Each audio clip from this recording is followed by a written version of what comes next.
दोस्तों, मैं बिपिन जादव, ये मल्टी स्टार फिल्म मेकर, किसी ज़माने में हंसी में तहलका मचाने वाला राजकुमार कोहली की बात बता रहा हूँ। 1976 में रिलीज़ होने वाली नागिन की कहानी, जब नागिन रिलीज़ हुई तो चारों तरफ तूफान मच गया था और ये मेकरों को सोचने पे मजबूर कर दिया और लोगों को भी सोचने पे मजबूर कर दिया कि राजकुमार कोहली है तो कौन है। भाई, उसका बैकग्राउंड जानने की कोशिश करेंगे तो 63 में राजकुमार कोहली अपने दोस्त जुगल किशोर के साथ एक पंजाबी फिल्म बनाई थी और वहाँ से उन्होंने अपना करियर शुरुआत कर दिया था। इस बीच उन्होंने बहुत पिक्चरें बनाई, पंजाबी, हिंदी, और काला और गोरा जो राजेंद्र कुमार था उसमें वो पिक्चर अच्छी चली। और उस दौरान 13-14 साल के दौरान राजकुमार कोहली को पता चल गया था अगला कदम जो भी मैं उठा रहा हूँ बहुत अच्छा उठाऊंगा। राजकुमार कोहली बहुत स्मार्ट आदमी थे, पंजाबी थे और अपने लोगों को लेके चलते थे। टीम बनाई और राइटर टीनू आनंद के डैडी इंद्रजीत, उनको लेके उन्होंने जब कॉन्सेप्ट बनाया नागिन की, लेकिन उनके साथ चरण दास करके एक उनके राइटर थे। वो जो पहला ड्राफ्ट जब बना नागिन का, वो ड्राफ्ट में क्या था कि पहले वो लॉर्ड्स रहते हैं, इंटरवल के बाद मरते हैं, फिर आते हैं, फिर बदला होता है, लेकिन उसमें कुछ बात नहीं बनते। चरण दास बहुत स्मार्ट आदमी था, स्क्रीन पे लिखते थे, राइटर भी थे और डायरेक्टर भी थे।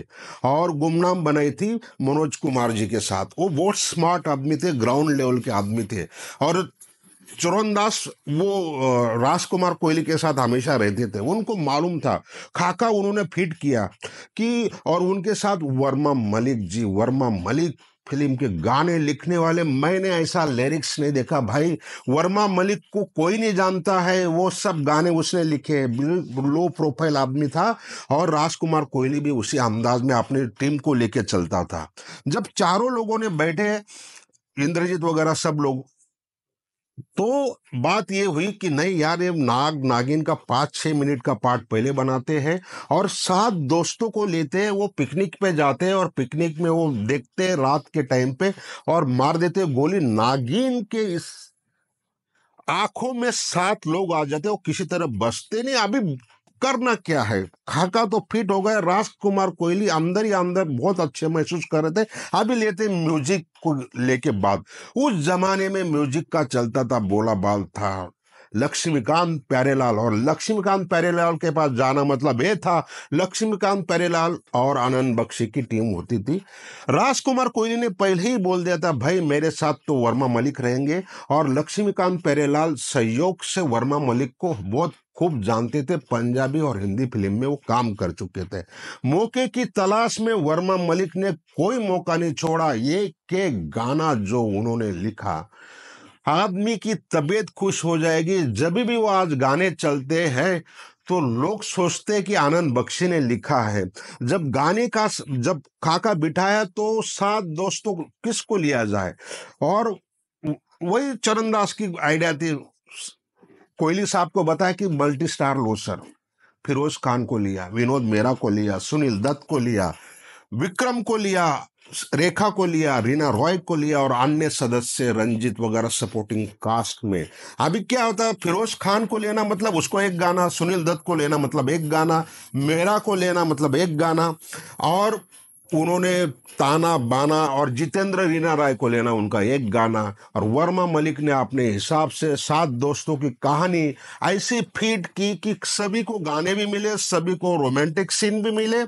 और मर्डर का जो मिस्ट्री यूज किया था उसने गुमनाम में, इसमें उसने इस्तेमाल करने में देरी नहीं लगी। रेखा और सुनील दत्त का जो गाना था, वो होटल के अंदर अगर वो नागिन चाहेगी तो एक साथ मार देगी वो, लेकिन वो किस तरसा तरसा के मारता है वो होटल का जो सॉन्ग है वो बहुत ही मेहनत से किया है। और हर फिल्म का बदला वो नागिन ने कैसा लिया है, उसके अंदाज देखो किस तरह से लिया है, वो बहुत बड़ी बात बोलता हूं मैं। तो वो पहले के जो मेकर है, ये पूरी फिल्म लगता है कि डिजाइन किया हुआ लगता है, पूरे दिल दिमाग। और चरणदास हो, वर्मा मलिक हो, लक्ष्मीकांत प्यारेलाल हो, या मल्टी स्टारर जितेंद्र हो, श्री ये जैसे कि फिरोज खान और मुमताज के ऊपर वो गाना भी देखो बाहर लिया है उन्होंने।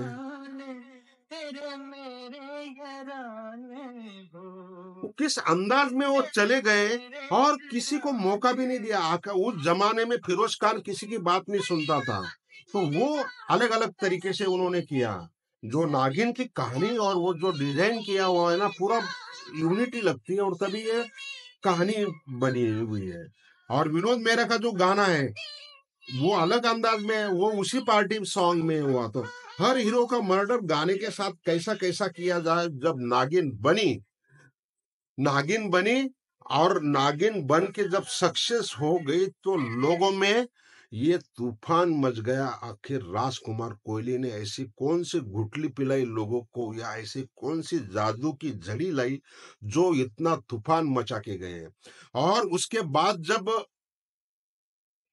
जाने दुश्मन की बात आई, और रीना रॉय राजकुमार कोहली के साथ उनके बहुत ही पारिवारिक संबंध थे, बहुत ही अलग उनके रिश्ते थे। रीना जी उनको बहुत मानती रहे, राजकुमार कोहली जी को।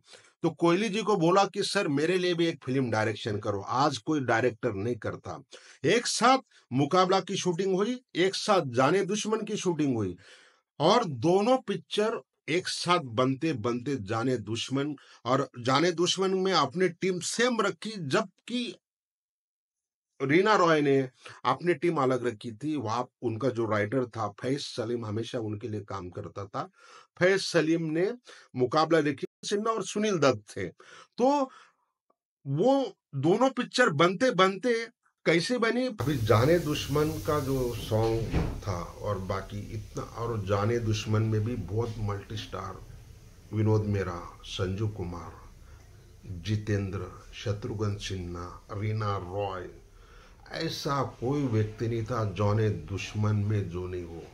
और कहानी ताना बाना ये सारी चीज बनी, और एक तरफ मुकाबला, और दोनों फिल्मों को सही न्याय देने की कोशिश किया राजकुमार कोहली ने। और वो सही में मेकर थे, पैशनेट थे, और बिल्कुल अपने अंदाज में उन्होंने फिल्म बनाई। और 79 में जब ये दोनों पिक्चरें लगी, पहले मुकाबला रिलीज हुई मार्च में, और मई के आसपास जाने दुश्मन रिलीज हो गई। और ये दोनों पिक्चर रिलीज के साथ इंडस्ट्री में तूफान मच गया कि राजकुमार कोहली कौन है। बड़े बड़े मेकर, उस जमाने के शोमैन, जो राज कपूर से लेके गुलशन राज तक, ये चोपड़ा से लेके सब जगह पे ऐसा मानो कि राजकुमार कोहली कोई जादू की छड़ी लेके आया है।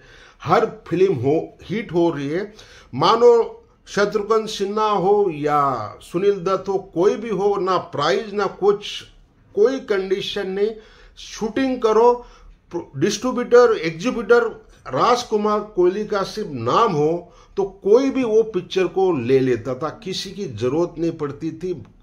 मिनिमम गारंटी प्राइस की हामी लेके आपने दम पे फिल्म बनाता था और दम पे ही बेचता था।